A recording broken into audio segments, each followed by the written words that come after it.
بسم الله الرحمن الرحيم الحمد لله رب العالمين وأصلي وأسلم على أشرف الأنبياء والمرسلين نبينا وحبيبنا وقرة عيننا محمد بن عبد الله عليه وآله وأصحابه أفضل الصلاة وأتم التسليم أما بعد فأعوذ بالله من الشيطان الرجيم بسم الله الرحمن الرحيم وَلَقَدْ كَرَّمْنَا بَنِي آدَمَ وَحَمَلْنَاهُمْ فِي الْبَرِّ وَالْبَحْرِ وَرَزَقْنَاهُمْ مِنَ الطَّيِّبَاتِ وَفَضَّلْنَاهُمْ عَلَى كَثِيرٍ مِّمَّنْ خَلَقَ تَفْضِيلًا صدق الله العليم.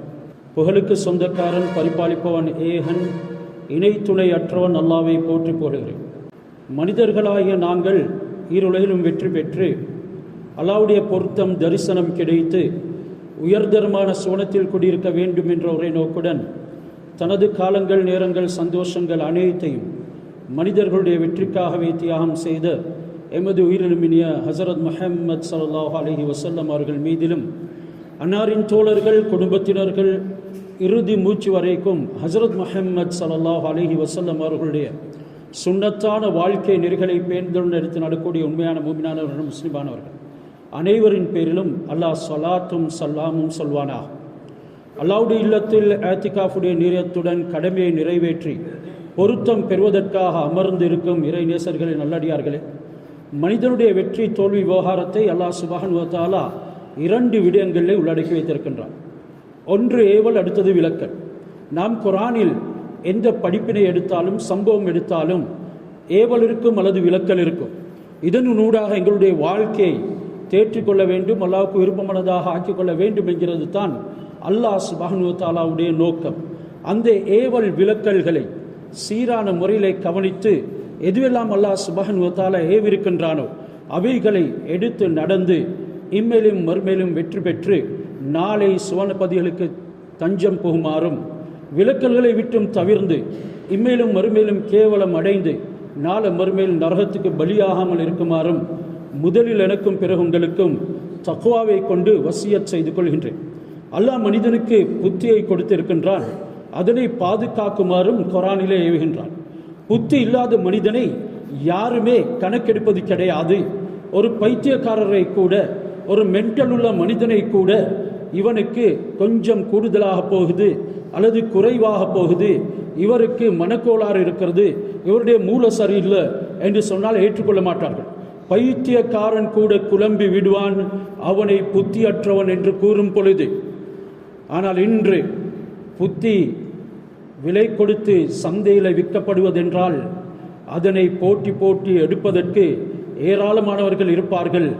எந்த அளவுக்கு புத்தி பேதலிக்கப்பட்டிருக்கின்றது என்றால் அதனை இல்லாமலாக்கக்கூடிய வஸ்துக்களை பணம் கொடுத்து வாங்கும் சமுதாயம் உருவாகி இருக்குது.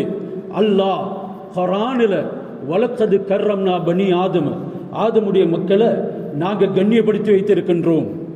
ஏன் கண்ணியப்படுத்தினான்? அவனுக்கு ஏனைய மிருகங்களுக்கு இல்லாத ஒரு அறிவாற்றலை கொடுத்தான். அந்த அறிவை வைத்து பகுத்தறிந்து அல்லாஹ் சுப்ஹானஹு வ தஆலாவை அடைய வேண்டும், துனியாவில் அவன் விலக்கியவற்றிலிருந்து தன்னை விலக்கி கொண்டு அல்லாஹ்வுக்கு பொருத்தமான முறையில் வாழ வேண்டும் என்கிறது தான் அல்லாஹ்வுடைய நோக்கம். மனிதனே, உன்னை நான் ஏன் கண்ணியப்படுத்தினேன்? கொஞ்சம் சிந்தனை செய்து பார். ஏனைய மிருகங்களுக்கு கொடுக்காத ஒரு பகுத்தறிவை தந்தேன், நீ வெறுமனே மிருகத்தை போல வாழ்வதற்கா? அல்லாஹ் கேட்கின்றான். உன்னுடைய கண்ணியத்தை மறந்து செயல்படக்கூடிய நீ விமோசனம் பெற முடியும் என்று நினைக்கின்றாயா? அந்த மனிதனுக்கு நான் கொடுத்த ஏராளமான கொடுப்பனவுகள் இருக்கின்றது. வஹமல்நாஹும் ஃபில் பர்ரி வல் பஹர், அவனை நான் கடல்லையும் சுமந்தேன், தரையிலும் சுமந்தேன். கடல்லையும் அல்லாஹ் சுமந்து அவனை கண்ணியப்படுத்துகிறான், தரையிலும் சுமந்து கண்ணியப்படுத்துகின்றான். அந்த கண்ணியத்தை நீ இல்லாமலாக்கி கொள்ளாதே. மூன்றாவது விடயமாக கொடுத்த வெகுமதிகளை அல்லாஹ் ஞாபகப்படுத்துகின்றான். வரஸக்னாக்கும் மினத் தய்யிபாத், அவன் உட்கொள்வதற்கு மிகவும் மனமானவைகளை, ஹலாலானவைகளை, எல்லா விதத்திலும் சுத்தமானவைகளை நான் கொடுத்திருக்கின்றேன். இந்த சுத்தமானது கொடுக்கப்பட்டிருக்கும் பொழுது ஏன் நீ நஜிஸை புசிக்க வேண்டும்? ஏன் நீ நஜிஸின் பக்கம் செல்ல வேண்டும்? வஃபல்லல்னாஹு அலா கஸீரின் மிம்மன் ஹலக தஃப்லீலா வஃபல்லல்னா அலா கஸீரின் மிம்மன் ஹலக்னா தஃப்லீலா, ஏனைய படைப்பினங்களை விடவும் பல விடயத்தில் நான் இவனை சிறப்பாக்கி வைத்திருக்கின்றேன், உயர்த்தி வைத்திருக்கின்றேன் என்றெல்லாம் கூறும் பொழுது நானும் நீங்களும் இந்த நன்மைகள் அனைத்தையும் பெற்று அல்லாஹ்வுடைய சிறப்புகளுக்கு உரிமை கொண்டாடுவதாக இருந்தால் எங்களுடைய பணத்தை, எங்களுடைய ஆத்மாவை, தீன மார்க்கத்தை, புத்திய பாதுகாத்து கொள்வது மிகவும் அவசியம். இன்றைக்கு மனிதன் சில போதை பொருள்களை பாவிக்கிறதின் காரணமாக தன்னை தானே இல்லாமலாக்கிக் கொள்கின்றான், தன்னுடைய பணத்தை நாசப்படுத்துகின்றான். அல்லாஹ் பணத்தை எந்த இடத்துல செலவழிக்க வேண்டும் என்று சொன்னாலோ அது அல்லாத இடத்திலே செலவழித்து விடுகின்றான். இதன் காரணமாக ஏற்படக்கூடிய விளைவுகளை சிந்தித்தும் பார்க்கிறது இல்லை. இரண்டாவது, அவனுடைய நஃப்ஸ், தன்னுடைய ஆத்மாக்களையே இந்த போதை பொருட்களின் காரணமாக வீணாக்கிக் கொள்றான். வதீனஹு, தன்னுடைய மார்க்கம் அங்கே சாயல் கூட கிடையாது. ஏதோ மனிதர்கள் ஒரு விதமான நடைமுறையிலே போய்கொண்டிருக்கின்றார்கள், அதிலே நாங்கள் கொஞ்சம் இணைந்து கொள்வோம் என்பதற்காக வேண்டித்தான் மார்க்கத்தை பின்பற்றுகிறார்களே தவிர இந்த மார்க்கம் என்னை வாழ வைக்கக்கூடியது, இதுதான் நாளை மறுமையில என்ற ரப்புடைய பொருத்தத்தை பெற்றுத்தரக்கூடியது, அவன் பொருத்தத்துடன் நான் சுவனப்பதியை அடைய வேண்டும் என்ற எண்ணம் கொள்வதற்கும் முயற்சி செய்வதற்கும் தரப்பட்டது என்கிறதனை மறந்துவிடுகின்றான். இந்த போதை பொருளின் காரணமாக பணத்தை, தன்னுடைய ஆத்மாவை, தன்னுடைய தீன வஇர்லஹு, மானத்தை கூட இல்லாமாக்கிக் கொள்கின்றான். இன்றைக்கு மானங்கள் பறந்து கொண்டிருக்கின்றது என்றாலும் அடிமையாகிவிட்டான். என்னால் மீள முடியவில்லையே, என்ன செய்கிறது? என்னுடைய தாய் சாகட்டும், என்னுடைய தந்தை கேவலம் அடையட்டும், என்னுடைய தீன் அது எங்கேயும் போய்விடட்டும், எனக்கு மானம் கிடையாது என்ற அளவுக்கு புத்தி பேதலித்து தன்னுடைய புத்தியையும் நாசமாக்கிக் கொள்கின்றான். இதனால தான் அல்லாஹ் சுப்ஹானஹு வ தஆலா குர்ஆனிலே எச்சரிக்கை விடுக்கின்றான். இன்னமல் ஹம்ர் வல் மைசிர் வல் அன்சாப் வல் அஸ்லாம் ரிஜ்சும் மின் அமலி ஷைத்தான். இந்த தலையங்கத்துக்கு தகுதியானது தான் அல்லாஹ் ஹம்ரை பற்றி குறிப்பிடுகின்றான். ஹம்ர் என்றால் மா ஹாமரல் அக்ல், புத்தியை மூடக்கூடியது. ஹிமார் என்கிறோம் பெண்ணுடைய முகமூடிக்கு, அதே வார்த்தையிலிருந்து வந்தது தான் ஹம்ர் என்கிறதும். இது உன்னுடைய அது திரை, அது அவளுடைய முகத்துக்கு, அவளுடைய உடம்புக்கு திரை போடும். ஆனா இந்த ஹம்ர் என்ற திரை உன்னுடைய புத்திக்கு திரை போடும். இன்றைக்கு எத்தனை குடும்பங்களை நாசமாக்கிவிட்டாய், சமுதாயத்தில் எத்தனை பேருடைய மானங்களை வாங்கிவிட்டாய். இன்று பேதை மனைவியை அடித்து அவளை விபச்சாரியாக்கிவிட்டாய், அவளையும் போதை வஸ்துகளுக்கு பழக்கி சின்ன பின்னமாக்கிவிட்டாய். அந்த பெண்ணை பெற்றவர்களுடைய குடும்பத்தை கூட மதிக்காமல் இழிவாக்கிவிட்டாய். இதற்கெல்லாம் ரப்புக்கு முன்னால் நீ எப்படி பதில் சொல்ல போறாய்? உன்னுடைய மௌத்துடைய நேரம் எப்படி அமைய போகின்றது?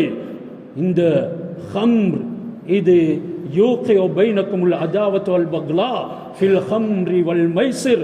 இந்த மதுவும் சூதும் உங்களுக்கு மத்தியில பல குழப்பங்களையும் கோபங்களையும் ஏற்படுத்தி சண்டை சச்சரவுகளை உண்டாக்கும்.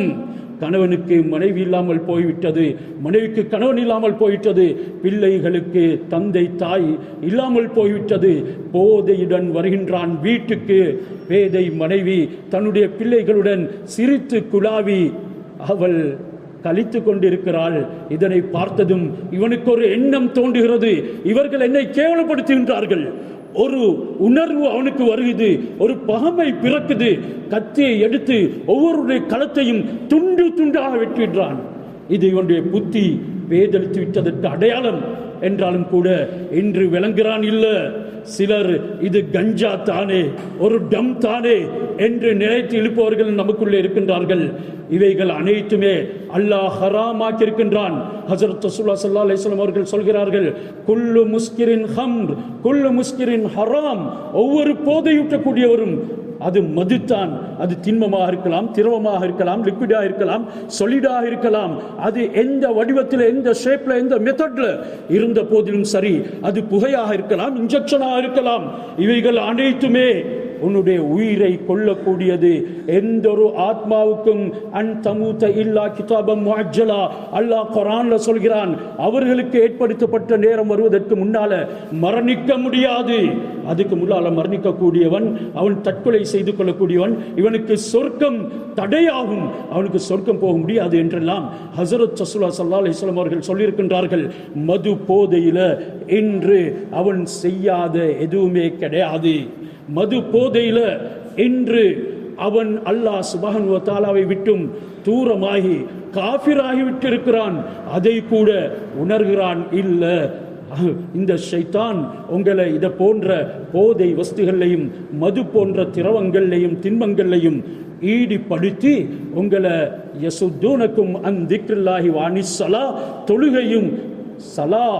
தொழுகையையும் அல்லாஹ்வுடைய திக்ரை விட்டும் தடுக்க பார்க்கின்றான். இதை கூட நீங்கள் உணர்றதில்லையா? இன்றைக்கு எத்தனை மது பிரியர்கள், எத்தனை போதை வஸ்துகளுக்கு அடிமையானவர்கள் பள்ளிக்கு வருகிறார்கள் என்கிறதை கொஞ்சம் சிந்தனை செய்து பாருங்கள். அவர்களுடைய மார்க்கமும் நாசமாகிறது, அவருடைய பணமும் நாசமாகுது, அவருடைய ஆத்மாக்கள் மானங்கள் கூட அங்கே காற்றில் பறக்க விடுக்கப்படுது. என்றாலும் கூட உணர்கிறான் இந்த முதுமினுல் ஹம்ர் லா யஜிது ரீஹல் ஜன்னா. சொன்னாங்க ஹஸரத் ரசூலுல்லாஹி ஸல்லல்லாஹு அலைஹி வஸல்லம் அவர்கள், இந்த முதுமினுல் ஹம்ர் மது போதையிலேயே நிதமும் இருக்கக்கூடியவன் ஒவ்வொரு நாளும் அவருக்கு 2500 ரூபா 3500 ரூபா தேவை. அந்த த்ரீவில் ஓட்டக்கூடிய தந்தைய கசைக்கு பிழிகிறான், அவர் தலையை அடிக்கிறார் சிவத்தில். இப்படியான எத்தனையோ குடும்பங்கள்ல நான் அந்த காட்சிகள் பார்க்கக்கூடிய சந்தர்ப்பங்கள் இருக்கிறது. அவன் இன்ஜெக்ட் பண்ணுகிறான், அதற்கு 3500 ரூபாவை தேடுகின்றான். அந்த உம்மாவையும் பாப்பாவையும் பாதையிலே பிச்சை எடுக்கக்கூடிய நிலைமைக்கு ஆளாக்கி விடுகின்றான். உண்பதற்கு வழி பார்க்கக்கூடிய அவர்கள் இவனுக்கு நாளாந்தம் 3500 ரூபா எங்கிருந்து கொடுப்பார்கள்? சமூகத்துடையவர்கள் உணருங்கள், புத்தி படைத்தவர்கள் கொஞ்சம் சிந்தனை செய்யுங்கள். அதனை குடிப்பவர்கள் மட்டுமல்ல, அதனை விநியோகம் செய்வர்களும் அந்த பாவத்தில் கூட்டாகிவிடுவார்கள். மன் ஆன அலா மாசியத்தின் வலவ் பிஷத்ரி கலிமத்தின் கானத்தஹு ஷரீக்கன் ஃபீஹா.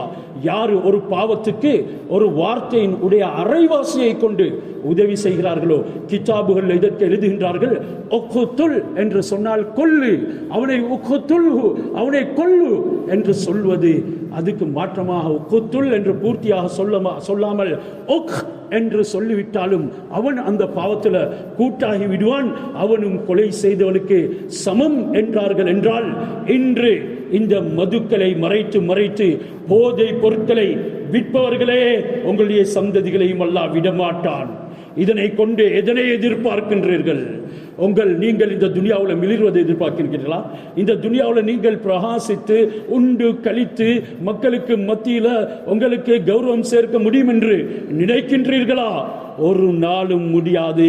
சொன்னாங்க, இன்ன ரீஹா யுஷம்மு மின் மஸீரத்தி 500 ஆம். அந்த சொர்க்கத்தினுடைய வாடை 500 வருடங்களுக்கு அப்பால் வீசும். இன்றைக்கு நாங்கள் ஒரு அத்தரை பாவித்தோம் என்றால் சிலருக்கு மத்தியில் தான் அந்த வாடை கொஞ்சம் நேரத்துக்கு வீசும், அல்லது இந்த மஸ்ஜித் முழுக்க வீச ஆரம்பித்துவிடும். இன்னும் கொஞ்சம் அங்கால போனா யாருக்குமே அந்த வாடையை உணர முடியாது. என்றாலும் சொர்க்கத்தினுடைய வாடை அது ஒரு குதிரை வேகமாக ஓடக்கூடிய 500 வருடங்கள் தொலைவுக்கு வீசும். அந்த வாடையை கூட இந்த முதுமினுல் ஹம்ர் மது போதையில மற்றும் சில போதை வஸ்துகள்ல ஈடுபடக்கூடியவர்களுக்கு நுகர முடியாது என்றார்கள் ஹஸரத் ரசூலுல்லாஹி ஸல்லல்லாஹு அலைஹி வஸல்லம். ஹஸரத் ஆயிஷா ரலியல்லாஹு தஆலா அன்ஹா அவர்கள் ரிவாயத் செய்யக்கூடிய ஹதீஸ் பதிவாக்கப்பட்டிருக்குது. நபி ஸல்லல்லாஹு அலைஹி வஸல்லம் அவர்கள் சொன்னார்கள், யாரு மது அருந்தக்கூடியவருக்கு சாப்பாடு கொடுக்கிறாரோ, மன் தஅம ஷாரிபல் ஹம்ரி லுக்மத்தன், ஒரு புடி சாப்பாடு தான் மது அருந்தக்கூடியவனுக்கு போதை வஸ்துல ஈடுபடக்கூடியவனுக்கு கொடுக்கிறான். ஸல்லல்லாஹு அலைஹி ஜஸதஹு ஹய்யாத்தின் வாகாரிப. அல்லாஹ் சுப்ஹானஹு வ தஆலா இந்த கொடுத்தவனை எப்படி ட்ரீட் பண்றான் என்றால், அவனுக்காக வேண்டி ஹய்யாத் என்ற பாம்புகளையும் அகாரிப் என்ற தேள்களையும் சாட்டி விடுகின்றான். அவைகள் இவனை கொட்டும். பாவத்துக்கு உதவி செய்தாயா சுவைத்து பார் என்று சொல்லும். வமன் கலாலஹு ஹாஜதஹு ஃபகத் ஆனஹு அலா ஹதமில் இஸ்லாம். யாரு போதை பொருள்கள் பாவிக்கக்கூடியவர்களுக்கு, மது பாவனைகள் செய்யக்கூடியவர்களுக்கு ஏதாவது ஒரு உதவியை செய்கின்றார்களோ அவர்கள் இஸ்லாத்தையே இடித்து தகுதி பொடியாக்கிவிட்டார் என்று ஹஜரத் ரசூலுல்லாஹ் சொன்னார்கள். வமன் அக்ரலஹு ஃபகத் ஆனஹு அலா கத்லி முஸ்லிமின், யார் இந்த போதை பொருள் பாவனையாளர்களுக்கு ஏதாவது ஒரு முறையில் கடன் கொடுப்பாரோ, அவன் கடனுக்குத்தான் கேட்கிறான், கடனும் கொடுக்காதீங்க, யார் அவனுக்கு கடன் கொடுப்பார்களோ முஸ்லிமை கொலை செய்யறதுக்கு உதவி செய்தவராக அவர் ஆகிடுவார். வமன் ஜாலசஹு, யாரு அந்த மது பானம் அருந்தப்படக்கூடிய இடங்கள்ல இவர் அருந்த இல்லை என்றாலும் இவர் அந்த இடத்துல நடமாடுறார் அல்லது அது பரிமாறக்கூடிய இடத்துல இவரும் இருக்கிறார் என்றால் ஹஷரஹுல்லாஹு ஆமா ஃபலா ஹுஜ்ஜத லஹு, கியாமத்தினால எந்த விதமான ஆதாரம் இன்றி தற்று தடுமாறக்கூடிய ஒரு குருடனாக அவன் எழுப்பாட்டப்படுவான். அந்த போதை பொருளை ஈடுபட்டவன் மௌத்தா போனா அவனை நீங்க சுகம் விசாரிக்க கூட போகாதீங்க. ஒரு காலமும் அவனுடைய சுகம் விசாரிக்காதீங்க. என்னுடைய ஆத்மா இந்த அல்லாஹ்வின் கையில் இருக்கிறதோ அவனின் மீது ஆணையாக, அன்னஹு மன் ஷரிபல் ஹம்ர, யார் மதுவை அருந்துவாரோ ஃபக்கது கஃபர, அவன் காஃபிர் ஆகிவிட்டாள் என்றார்கள். இதனால இது வெறுமனே கொண்டு வந்து போத்தால் அடிக்கிறது மட்டும் சொல்லல, எதுவெல்லாம் போதையூட்டுமோ அந்த வஸ்துகள் அனைத்துக்கும் இந்த தண்டனையும் இந்த எச்சரிக்கையும் இருக்கிறது. அக்ஸமல்லாஹு தஆலா பி இஸ்ஸத்திஹி வ ஜலாலிஹி, அல்லாஹ் சுப்ஹானஹு வ தஆலா அவனுடைய கண்ணியத்தின் மீது அவனுடைய ஜலால் என்ற மகத்துவத்தின் மீது சத்தியம் செய்து சொல்கின்றான். மன் ஷரிபல் ஹம்ர ஃபித் துன்யா அதஷஹு யௌமல் கியாமி அதஷன் ஷதீதன் யஹ்ருக்கு ஃபுஆதுஹு, கியாமத்து நாளன்று துனியாவில் யாரு மதுவை அருந்துகின்றானோ, போதை வஸ்துகளை பாவிக்கின்றானோ, அல்லாஹ் கியாமத்து நாளன்று அவனுக்கு ஒரு தாகத்தை ஏற்படுத்துவான். அதிஷன் ஷதீதா, அது கடுமையான தாகமாக இருக்கும். யஹ்ரிகு ஃபுஆதஹு, அவனுடைய நெஞ்சை அது எரித்து போடும். வயஹ்ருஜு லிசானுஹு அலா சத்ரிஹி, அவனுடைய நாவு நெஞ்சு வரைக்கும் தொங்கும். வமன் தரக்கஹு லி அஜ்லி, உங்களில் யாராவது எனக்காக அதனை விட்டுவிட்டா சகைத்துஹு யௌமல் கியாமா தஹ்தல் அர்ஷி, கியாமத்தினால என்னுடைய அர்ஷிக்கு கீழால் இருந்து நான் உனக்கு அந்த சுவனத்தின் மதுவை புகுத்தாட்டுவேன் என்று அல்லாஹ் சுப்ஹானஹு வ தஆலா குறிப்பிடுகின்றான். திர்மிதியில ஹதீஸ் பதிவாக்கப்பட்டிருக்கிறது. ஹஸரத் அனஸ் இப்னு மாலிக் ரலியல்லாஹு தஆலா அவர்கள் ரிவாயத் செய்கிறார்கள். ஹஸரத் ரசூலுல்லாஹி ஸல்லல்லாஹு அலைஹி வஸல்லம் அவர்கள் சொன்னார்கள், இந்த மதுவுடைய விஷயத்தில் அல்லாஹ் சுப்ஹானஹு வ தஆலா 10 பேரை லானத் செஞ்சிருக்கிறார். 10 பேர் லானத்துக்கு உள்ளாக்கப்பட்டவர்கள். அதில் ஒருவன் ஆசிரஹா, அந்த மதுவை கறக்கக்கூடியவன். இன்று பலவிதமான வஸ்துகளை ஒன்று திரட்டி அதிலும் போதை கூடுதலாக ஊட்டக்கூடிய விடயங்களை சிலர்கள் படைக்கிறதுண்டு.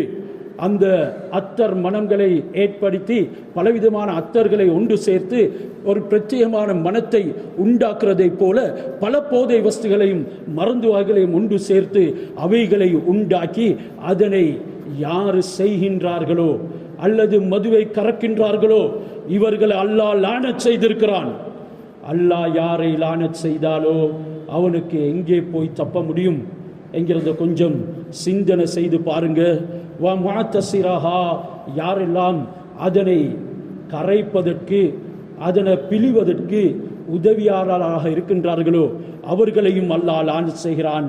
வஷாரிபஹா, அதனை அருந்தக்கூடியவனுக்கும் அல்லாஹ்வுடைய சாபம் உண்டாகுது. வஹாமிலஹா, அதனை சுமந்து செல்லக்கூடியவன். இன்றைக்கு அதிகமானவர்கள், எங்களுடைய சில சகோதரர்கள் ஹயர் ஓடக்கூடியவர்கள், சிலர் மதுவை கொண்டு வந்து தருமாறு கூறுவார்கள் அல்லது போதை வஸ்துகளை கொண்டு வந்து தருமாறு கூறுவார்கள். அதனை சுமந்து செல்வார்கள். அவர்கள் குடிக்கிறதில்லை என்றாலும் அவைகளை எடுத்துக்கொண்டு போய் ஒப்படைப்பார்கள், விநியோகம் செய்வார்கள். இவர்களையும் அல்லாஹ் லானத் செய்கின்றான். வல் மஹ்மூலத லஹு இலைஹி, யாரின் பக்கம் அதனை கொண்டு செல்லப்படுவதோ அவன் குடித்தாலும் குடிக்காவிட்டாலும் அவன் வியாபாரம் செய்யக்கூடியவனாக இருப்பான், அவன் குடிக்க மாட்டான், அவனையும் அல்லாஹ் லானத் செய்கின்றான். எந்த வாகனத்தில் சுமந்து செல்லப்படுவதோ அந்த வாகனத்தையும் அல்லாஹ் லானத் செய்கின்றான். இப்படியெல்லாம் செய்துவிட்டு இந்த பணத்தை தான் கொண்டு போய் எங்களுடைய பிள்ளைகளுக்கும் மனை மக்களுக்கும் சாப்பிட கொடுக்கின்றோம். சதை வளர்கிறது, ரத்தம் ஓடுகிறது, முழுக்க முழுக்க ஹராம். இறுதியில இவனை கூட திருத்த முடியாத ஒரு பேயாக மாறிவிடுகின்றான். சிலர்கள் நாம் அதனை பாவிப்பதில்லை என்கிறார்கள், எங்களுடைய குடும்பம் பாதுகாக்கப்பட்டிருக்கிறது என்கிறார்கள். என்றாலும் சமூகத்தை கெடுக்கிறார்கள், விநியோகம் செய்கின்றார்கள், அதற்காக தூண்டுகிறார்கள், வழிகளை ஏற்படுத்தி கொடுக்கின்றார்கள். சீக்ரெட்டான முறையில் அதற்குண்டான சில இடங்களை கூட தயாரித்து வைத்திருக்கின்றார்கள். இவர்கள் எல்லோருமே எந்த முறையில் சம்பாதித்து தன்னுடைய குடும்பத்துக்கு கொடுத்தாலும், தன்னுடைய வியாபாரங்களை உயர்த்தினாலும், அதனை பெருக வைத்தாலும் இவைகள் அனைத்துமே ஹராம்.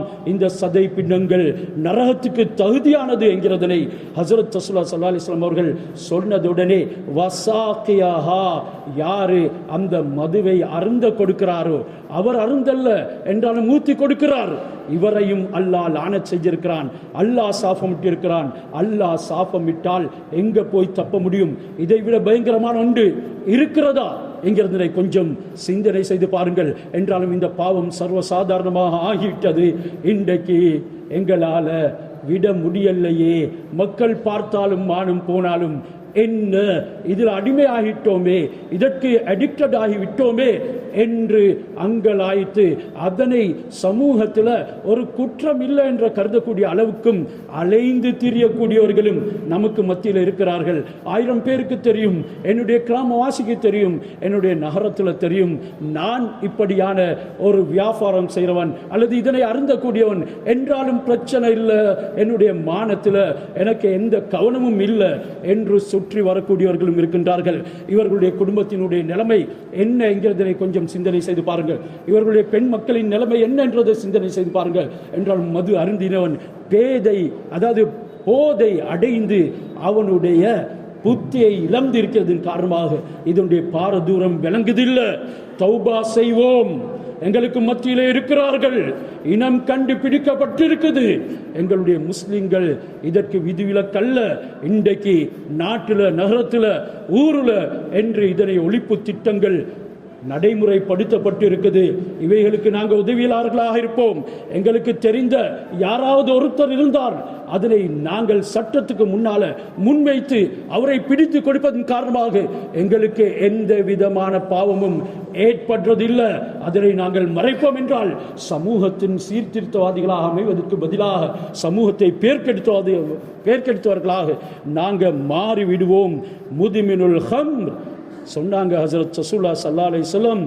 அதனை விற்கிறவன், அதனை அருந்த கொடுக்கிறவன், சிலவங்க சில ஃபங்க்ஷன்களில் சிகரெட்டை அவர்கள் சர்வ் பண்ணுவார்கள், கண்ணியமாக கொடுப்பார்கள் ஆரம்ப காலத்தில். ஆனால் இந்த காலத்தில் கொஞ்சம் மறைமுகமாக கண்ணியமாக கொடுக்கக்கூடிய வழக்கம் இருந்தது. ஆரம்ப காலத்தில் அந்த பாவம் எந்த அளவுக்கு சர்வசாதாரணமாக இப்போ ஒரு 10 வருடங்களுக்கு முன்னால், 5 வருடங்களுக்கு முன்னால் இருந்தது என்றால், அது பேக்கெட்டை கொண்டு போயிட்டு, கோல்ட் லீஃப் பேக்கெட்டை கொண்டு போயிட்டு அவர் அந்த நெருப்பட்டையும் இதை வச்சு வந்திருக்கக்கூடியவர்களுக்கு, அதனுடைய பிரியர்களுக்கு சர்வ் பண்ணுவார்கள். இந்த அளவுக்கு பாவம் சர்வசாதாரணமாக ஆகிவிடுது. யார் ஒரு சிகரெட்டை கூட தன்னுடைய பிள்ளைகளுக்கு முன்னால, சமூகத்துக்கு முன்னால குடிக்கிறானோ நிச்சயமாக அவன் சமூகத்தையும் பேர்க்கெடுக்கிறான். அவன் ஒரு பாவி. அவனுடைய உயிர் சிகரெட்டின் காரணமாக கொஞ்சம் கொஞ்சம் குறைந்து போகிறது. இன்றைக்கு சுகாதார வட்டங்கள் கண்டுபிடித்து இருக்கிறது, ஒரு நிமிடத்துக்கு 70க்கும் மேற்பட்ட ஜனாசாக்கள், மையத்துகள் சிகரெட்டின் காரணமாக விழுகுதென்றால், இன்றைக்கு போதை பொருட்களின் காரணமாக விழக்கூடிய மையத்துகள் ஏராளம். சொன்னார்கள் ஹஜ்ரத் ரசூலுல்லாஹி ஸல்லல்லாஹு அலைஹி வஸல்லம், வஆகில ஸமனிஹா, அந்த மதுவை விற்று அதனை சாப்பிடக்கூடியவனும் அல்லாஹ்வுடைய லானத்துக்கு ஆளாகி இருக்கின்றான். ஃபல் முஷ்டரி லஹா, அதனை வாங்குறவன், வல் முஷ்டராத்து லஹு, யாருக்காக வேண்டி வாங்குறானோ அந்த வாங்கப்பட்டவன் என்று எல்லாமே அல்லாஹ்வுடைய சாஃபத்துக்குள்ளே சேர்ந்து விடுவார்கள். குல்லு முஸ்கிர ஹம்ர்.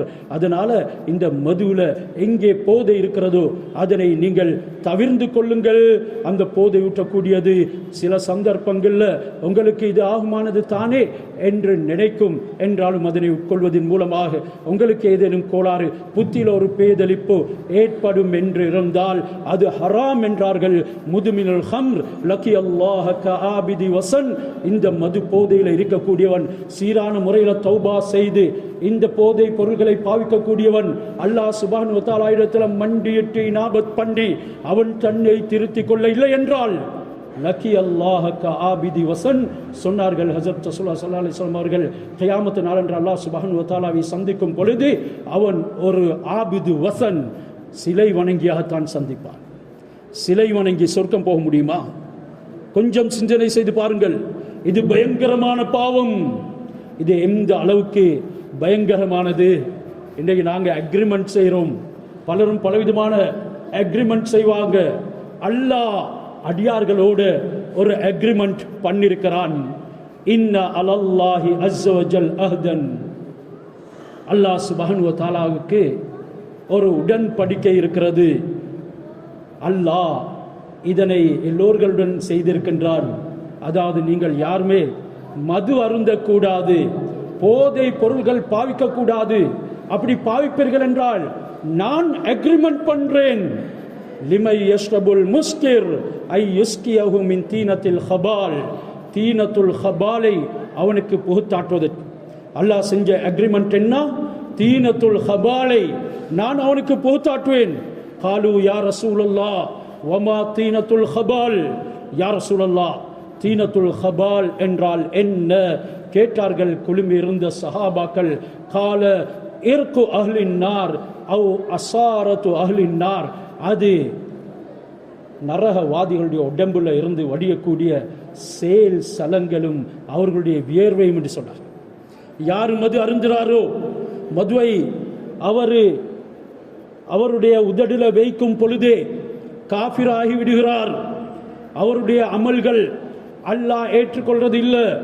மது அருந்துறவனுடைய தொழுகையை கூட அல்லாஹ் கபூல் செய்கிறது இல்லை. ஒரு ரிவாயத்தில் வந்து இருக்குது, அவன் மது அருந்தி அதற்குண்டான தௌபாவை செய்யவில்லை என்றால் 40 நாளைக்கு அவனுடைய தொழுகை கூட ஏற்றுக்கொள்ளப்பட மாட்டாது. இந்த அளவுக்கு பயங்கரமான பாவம். இதற்கு ஏன் இப்படியான எச்சரிக்கைகள் வந்திருக்கிறது? அல் ஹம்ரு ஜம்மாஉல் இஸ்ம். மது என்கிறது அனைத்து பாவங்களையும் ஒன்று சேர்க்கும், எல்லா பாவங்களையும் ஒன்று சேர்க்கும். அது உம்முல் ஹபாயிஸ், பாவங்களின் பிரதானமானது, பாவங்களில் தாய் என்றார்கள் ஹஜ்ரத் ரசூலுல்லாஹி ஸல்லல்லாஹு அலைஹி வஸல்லம். மலக்குகள் கூட அதுல சிக்கினார்கள். மலக்குகள் பார்த்தார்கள், ரத்தம் வடிக்குது சமுதாயம், குழப்பம் இழுக்குது சமுதாயம். இந்த மனிதர்கள் பூமியில பலவிதமான விஷமங்களை செய்து கொண்டிருக்கின்றார்கள். அல்லாஹ் இடத்துல முறைப்பாடு செய்தார்கள். அல்லாஹ் சுப்ஹானஹு வ தஆலா ஜிப்ரீல் அலைஹிஸ்ஸலாம் அவர்களுக்கு கூறினான், அந்த பேசும் மலாய்க்காமார்களை கொண்டு வாருங்கள். ஹாரூத் மாரூத் கொண்டு வரப்பட்டார்கள். நீங்கள் இப்படியெல்லாம் பேசினீர்களே, அந்த மனிதர்களுடைய விடயத்தில் நான் அவர்களை படைத்தேன். அவர்களில் நல்லவர்களும் இருக்கிறார்கள், தீயவர்களும் இருக்கிறார்கள். அவர்களில் தௌபா செய்யக்கூடியவர்கள் இருக்கிறார்கள், தன்னை திருத்திக் கொள்ளக்கூடியவர்கள் இருக்கிறார்கள், நரகவாதிகளும் இருக்கத்தான் செய்கின்றார்கள். என்றாலும் அவர்களுக்கு ஆசையும் கொடுக்கப்பட்டிருக்கிறது, அறிவும் கொடுக்கப்பட்டிருக்கிறது. மலக்குகளான நீங்க அப்படி பேசக்கூடாது.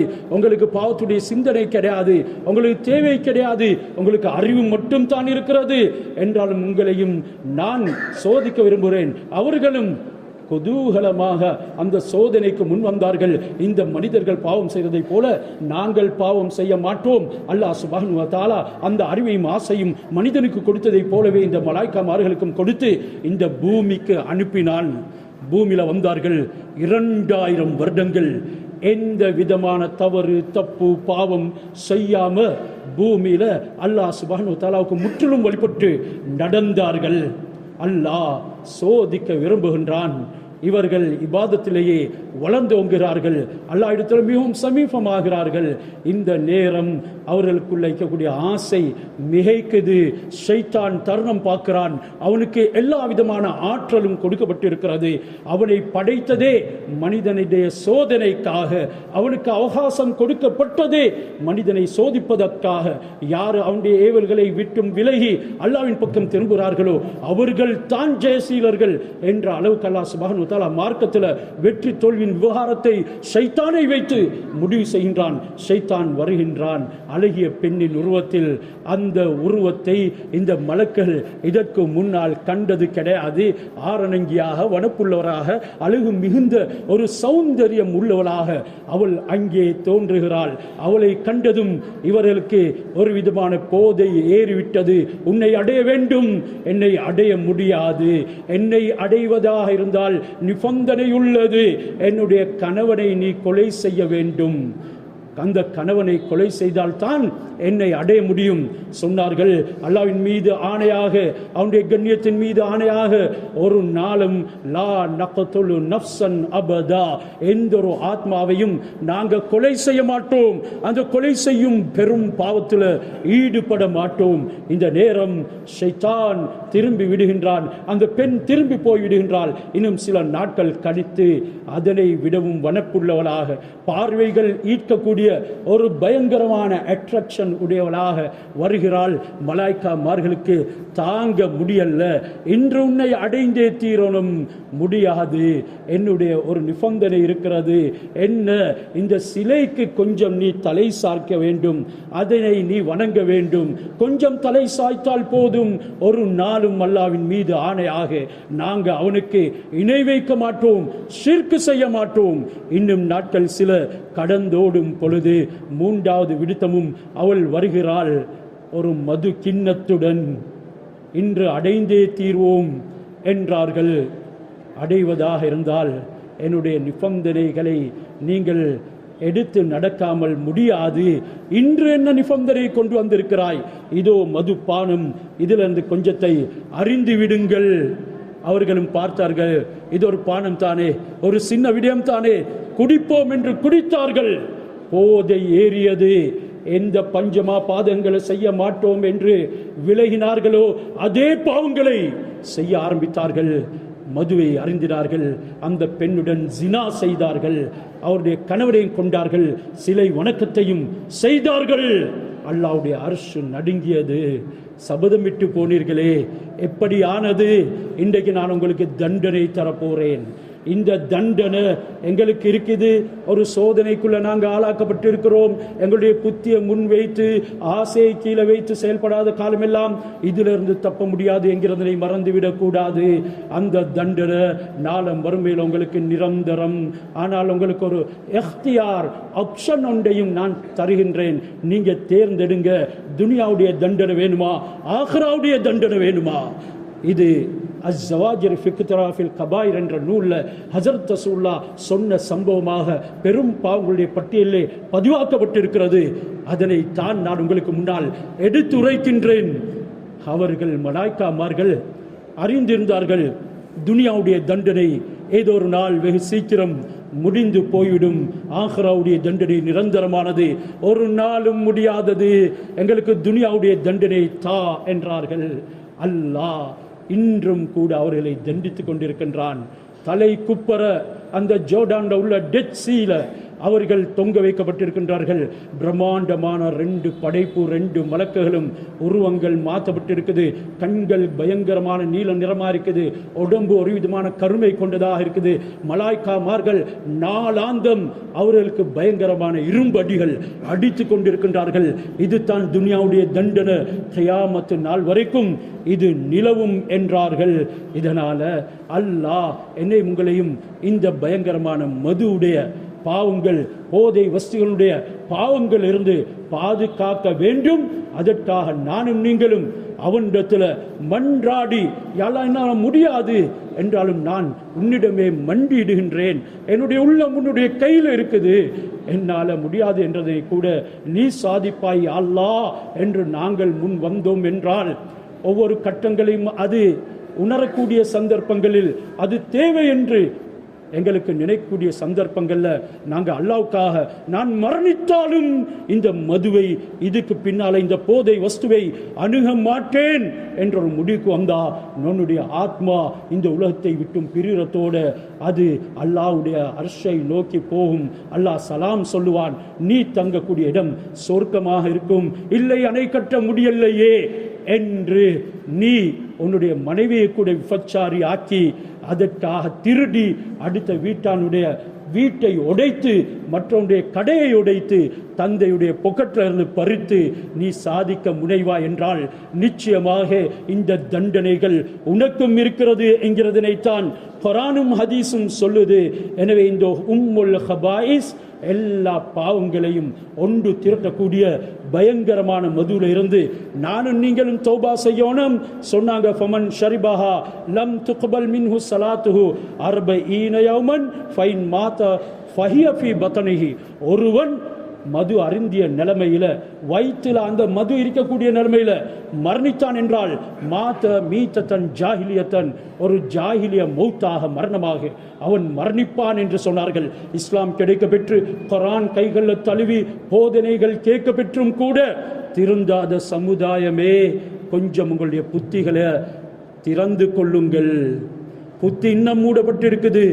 யார் இதில் பிரியம் கொண்டிருக்கிறானோ அதை அவன் பாவம் என்று கூட நினைக்க மாட்டான். அவனுக்கு மலக்குகள் வந்து ஆகாயத்துக்கு எடுத்துக்கொண்டு போயிட்டு சில விஷயங்களை காட்டினாலும் கூட புத்தி பேதலித்து இருக்கக்கூடியவன், அதனுடைய வாடை அவனிடத்தில் இருக்குது, அதனுடைய உணர்வு அவனிடத்தில் இருக்குது, அவனுடைய ரத்தத்தில் ஊர் இருக்குது. இதனால் அவனால் உணர முடியாத ஒரு நிலைமையில தான் இன்றைக்கு சமுதாயம் இருக்குது. வெறுமனே கண்ணை திறந்து கொண்டு புத்தியை பறிகொடுத்தவர்கள் தான் இருக்கிறார்கள். அப்படி இல்லை, நாங்கள் புத்திசாலிகள் என்று சொல்லக்கூடியவர்கள் உங்களுக்கும் உங்களுடைய நஃப்ஸுக்கும் மத்தியில் ஒரு சபதத்தை எடுத்துக்கொள்ளுங்கள். இதுக்கு பின்னால நான் இதனை பாவிக்கவே மாட்டேன். யா அல்லாஹ், நான் என்னை உனக்காக கொடுத்து விடுகின்றேன், என்னை நீ மன்னி. என்னுடைய குடும்பத்துக்கு எவ்வளோ அநியாயங்களை செய்தேன், என்னை மன்னி என்று அல்லாஹ் இடத்துல கேளுங்க. இன்றைக்கு எந்த அளவுக்கு பயங்கரம் முன்னேறி போயிட்டது. பல ஊடகங்களின் ஊடாக நாம் கேள்விப்படுகிறோம், தன்னுடைய சகோதரனை கூட அவன் விட்டுவிடல, வெறுமனே ஒரு கனவுலகத்தில் வாழ்ந்து கொண்டிருக்கிறான். இதனை உபயோகித்தால் தான் எனக்கு வானத்தில் பறக்க முடியும் என்று நினைக்கின்றான். இதனை உபயோகித்தால் தான் என்னுடைய உடம்புக்கு எங்காலும் பெற முடியாத ஒரு தெம்பு பிறக்கும் என்று நினைக்கிறான். இதனை உபயோகித்தால் தான் என்னுடைய மனைவியின் கலவியில பல அவர் ஈடுபடலாம் என்று நினைக்கிறான். என்றாலும் இவைகள் அனைத்துமே இவனால் சாதிக்க முடியாதது. இதில் அனைத்துமே இவன் கேவலம் அடைவான், தோல்வி அடைவான். அல்லாஹ் இவனை ஒரு உடன்படிக்கை செஞ்சு எச்சரிக்கை விடுக்கின்றான். நான் யஷ்ரபுல்லாஹு மின் நஹரி கூத்தா என்ற ஒரு ஹதீஸும் வருகிறது. கூத்தா என்ற ஆற்றில் இருந்து அவனுக்கு அல்லாஹ் புகுத்தாட்டுவான். வமா நஹருல் கூத்தா என்று சஹாபாக்கள் கேட்டார்கள். அந்த கூத்தா ஆறு என்ன யா ரசூலல்லாஹ் சொன்னார்கள், நஹுருன் தஜ்ரி மின் ஃபுரூஜி ஜவானி, ஜினா செய்யக்கூடிய ஆண்கள் பெண்கள், விபச்சாரத்தில் ஈடுபடக்கூடிய ஆண்கள் பெண்களுடைய மறைவிடங்களிலிருந்து வெளியாகக்கூடிய அந்த சேலும் சலங்களும் என்றார்கள். அதில் ஒரு துளி, ஒரு சொட்டு கண்ணுக்கு விளங்காத அளவு இந்த பூமிக்கு விழுந்தாலும் அதனுடைய நாற்றத்தினால எல்லா படைப்பினங்களும் மரணித்துவிடும், எல்லாருமே புத்தி பேதலித்து விடுவார்கள். அந்த அளவுக்கு பயங்கரமானது. இந்த போதை வஸ்துகளை பாய்க்கக்கூடியவர்கள் நாள மறுமையில் ரொம்பவும் துர்வாடை உடையவர்களாக எழுப்பாற்றப்படுவார்கள். ஜம், அந்த மஷருடைய மைதானத்தில் இருக்கக்கூடியவர்கள் எல்லாருமே அதன் காரணமாக ரொம்பவும் அவதிப்படுவார்கள், அதனை ரொம்ப நஜிஸாக கருதுவார்கள். எனவே இந்த மது என்கிறது ஒரு நஜிஸும் தான். இந்த போதை வஸ்துக்கள் ஒரு நஜிஸ். பண்டியை மட்டும் நாங்கள் நஜிஸ் என்று கருதுகிறோம். பண்டி மட்டும் நஜிஸ் அல்ல, பண்டியை விட பயங்கரமான ஒரு நஜிஸ் தான் இந்த போதை வஸ்து என்கிறதை மறந்துவிடக்கூடாது. பண்டியை கூட கழுவி சுத்தம் செய்யறதுக்கு விதிமுறை ஒன்று இருக்கிறது. மண்ணை போட்டு அதனை நல்ல முறையில் 7 தடவை கழுவி விட்டால் அதனை உபயோகிக்கலாம். நாய் பட்டதையும் நாயுடைய எச்சில் பட்டதையும் உபயோகிக்கலாம். ஆனால் இந்த மதுவை அறிந்து, போதை வஸ்துகளை அறிந்து, அதன் மூலமாக இவனுடைய நாடி நரம்புகளை ஓடக்கூடிய ரத்தங்கள் அனைத்துமே நஜிஸ் தான். இந்த நஜிஸ் அல்லாஹ் சொர்க்கத்தை கபூல் செய்வானா? கொஞ்சம் சிந்தனை செஞ்சு பாருங்க. எனவே அல்லாஹ் சுப்ஹானஹு வ தஆலா எங்கள் அனைவரையும் புத்தியுள்ள சமுதாயமாக ஆக்குவானாக. எங்களுடைய ஆண்கள் பெண்கள் பாடசாலை போடக்கூடிய மாணவ மாணவிகள் என்று ஒருவருமே இதற்கு சிக்குண்டல் இல்லாதவர்கள் அல்ல. அவர்கள் அனைவரையும் அல்லாஹ் பாதுகாத்தார்கள் புரிவாயாக. சமூகத்தில் பொறுப்புள்ள உணர்வு உள்ளவர்கள் இதற்குண்டான விதிமுறைகளை அமைத்து சமூகத்தை பாதுகாக்கக்கூடிய புத்தியையும் அறிவையும் அவர்களுக்கும் கொடுத்தார்கள் புரிவாயாக. இந்த போதை ஒழிப்பு திட்டங்களுக்கு என்னென்ன விதிமுறைகள் கையாடப்படுகின்றதோ அவைகளுக்கு உதவிகளாக இருப்பது இருப்பதற்கு நம் அனைவருக்கும் தௌஃபீக் செய்வானாக. எங்களுடைய சமுதாயத்தை பாதுகாத்தார்கள் புரிவாயாக. எல்லா உலகத்தில் முஸ்லிம்கள் பல இடங்களில் அவதிப்பட்டு கொண்டு இருக்கின்றார்கள். அவர்களுக்கு உரிய தகுதியான அனைத்து விடயங்களையும் நீயே தயார் செய்து அவர்களிடம் பறிக்கப்பட்டதை அனைத்தையும் கொடுத்தார்கள் புரிவாயாக. குறிப்பாக பலஸ்தீன், கஸ்ஸா போன்ற நாடுகளில் யா அல்லாஹ் முஸ்லிம்களுடைய நிலைமை மிகவும் அவல நிலைமையாக இருக்கிறது. அவர்களுக்கு கண்ணியங்களை கொடுத்து இழந்தவைகளை திருப்பி கொடுத்து அவர்களுடைய வறுமையிலிருந்து மீழ்ச்சி பெற்று அவர்களுக்கு பாதுகாப்பை நசீபாக்கிடுவாயாக. யாரெல்லாம் அவர்களுடைய வழிகளை தடுக்கின்றார்களோ அவர்களுக்கு ஹிதாயத் இல்லாத பட்சத்தில் அவர்களை தௌடு பொடியாக்கி இந்த உலகத்தில் இருந்து அழித்து அவர்களை யாசர்களாக கேவலமடைய செய்வாயாக. எங்களுடைய அனைத்து பாவங்களை மன்னித்து துஆக்களை கபூல் செய்வாயாக. வாஹிர் தவானா அனில் ஹம்துலில்லாஹி ரப்பில் ஆலமீன்.